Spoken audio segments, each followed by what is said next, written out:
pergi beli kereta terus datang ke Execution Body Kit Ford Ranger T6. So salam tracker dan salam pada follower. Bos Syam ini hari dapat satu lagi customer.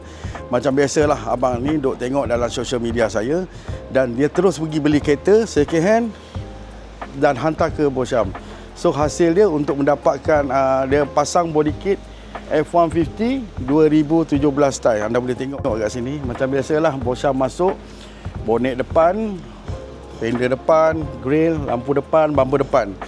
So macam biasa dia masuk kat belakang kak. So white body belakang, lampu belakang dan bonet belakang cover. So hasil dia begini. So untuk mencukupkan dia punya sesedap rasa, kenalah masuk sport rim dengan lift up 2 inci dengan rim dengan tayar iaitu 20 inci 12 TJ, tayar 305 macam biasalah. Dah masuk side step T9 Raptor, dan kita masuk dia punya door handle in, rubah pakai balik, kita cat Raptor sebab dia nak nampakkan kereta ni serba hitam. So pada korang kat luar sana, kalau berminat dengan produk Bos Syam ni, boleh datang ke Execution Body Kit untuk mendapatkan keterangan lebih lanjut lagi. Macam biasalah kan. Yang penting air tangan Bos Syam. Semua orang boleh pasang, tapi air tangan Bos Syam orang tak boleh nak kopi. Oh my god! Wow!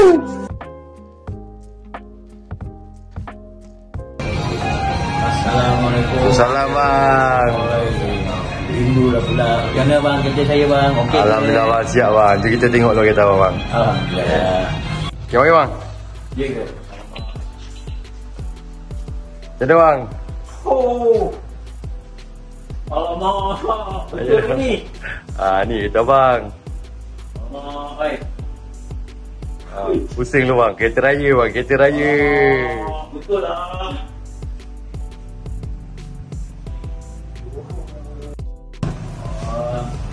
Macam ni bang? Perasaan abang bang? Terbaik. Bos Syam Body Kit memang terbaik bang. Terbaik bang.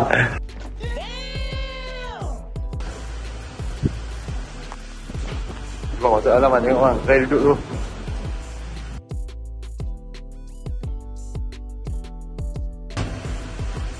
Macam kereta baru bang Bang, rasa aura ni bang. Yeah boy. Dia tak mengecewakan.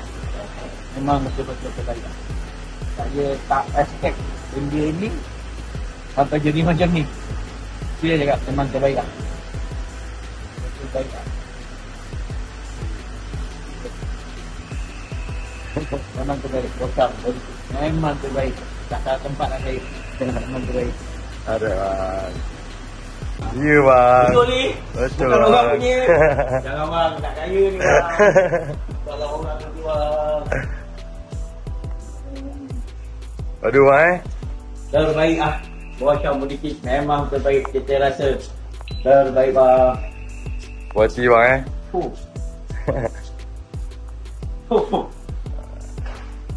Ya bang, Okay, kata-kata bang, kata-kata sikit bang. Okay.